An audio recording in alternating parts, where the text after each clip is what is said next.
Et une phrase revient dans cette enquête. D'ordinaire, ce sont les voleurs qui attaquent les banques. En RDC, c'est une banque qui a aidé le clan Kabila à braquer l'État. Vous visez la BGFI Bank.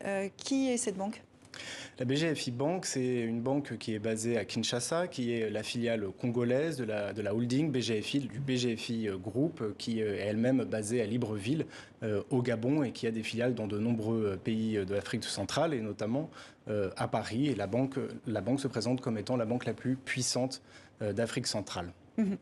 Dans ce cas bien précis, on vient de le voir, hein, l'enquête est complexe. Est-ce que vous pouvez nous résumer en 3 phrases ce système de détournement d'argent public? C'est quoi la clé de ce système Kabila, si on peut l'appeler comme ça?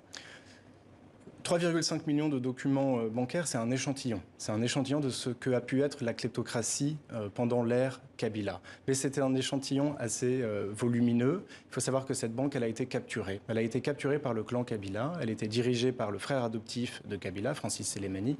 Et 40% des parts appartenaient soi-disant à la sœur de Kabila, Madame Gloria Mteyou.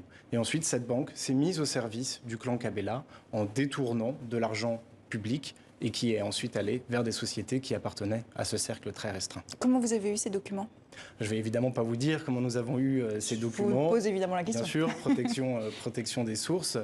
Mais en tout cas, nous avons obtenu ces documents, ainsi que le site français d'information Mediapart. Nous avons partagé avec de nombreux autres partenaires afin que nos enquêtes soient les plus abouties, les plus crédibles possibles. Alors, l'histoire du groupe BGFI est déjà associée à des fuites de documents, les Lumumba Papers, qu'on doit à Jean-Jacques Lumumba, ancien cadre de la BGFI. Jean-Jacques Lumumba est à la tête d'un mouvement politique. Est-ce qu'il a un agenda politique? Alors, il est à la tête d'un mouvement de lutte anticorruption qu'il avait créé, qui s'appelle UNIS. Oui, aujourd'hui, il a peut-être des volontés politiques, comme il a mené une lutte avec des mouvements citoyens, comme Filimbi et la Lucha, pour faire en sorte que la corruption ne soit plus ce qui rythme la vie politique congolaise. Mais est-ce que ça ne risque pas de jeter une ombre sur ces révélations? Les révélations d'aujourd'hui, de Congo Hold Up, mais il n'est pas lié aux révélations de Congo Hold Up. C'est bien, il travaillait pour la même banque, cela vient confirmer ce qu'il a toujours mis en avant, mais on parle de révélations beaucoup plus volumineuses. Pas de risque de manipulation? Ah ben non, je ne pense pas, non. Vous voyez bien avec les journalistes et avec les ONG avec lesquels on a travaillé qu'on a bien voulu assurer cette indépendance, bien sûr. Alors, on va s'intéresser au clan Kabila.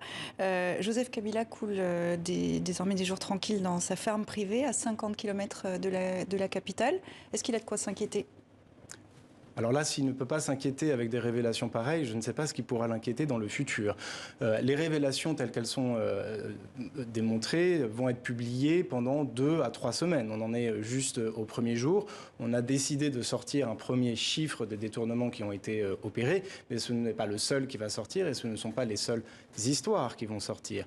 Donc pendant 2 à 3 semaines, beaucoup de choses vont être présentées pour expliquer comment le peuple congolais a été volé de son argent public. Il y aura de quoi monter un dossier judiciaire, c'est ça que vous nous dites? En tant qu'avocat, je peux vous dire que oui, il y a largement suffisamment d'informations. On parle de documents extrêmement crédibles. Un exemple d'information qui va sortir dans les prochaines semaines?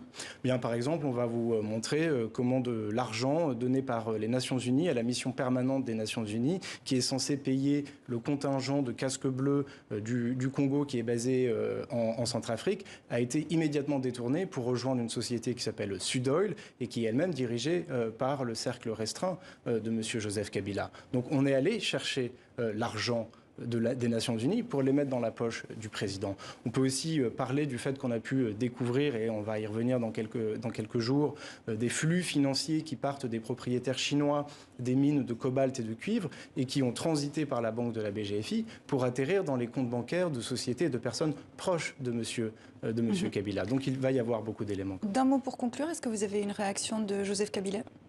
Non. Alors vous savez, quand on fait de telles enquêtes, on envoie évidemment des confrontations, des droits de réponse à des centaines de personnes. Je pense que 600 ou 700 lettres ont dû partir, certaines très courtes, certaines faisaient 30 à 40 pages. On a eu pour la plupart 0 réponse. On a eu quand même une réponse de l'inspection générale des finances du Congo, M. Alingoté, qui a qualifié la banque de mafieuse.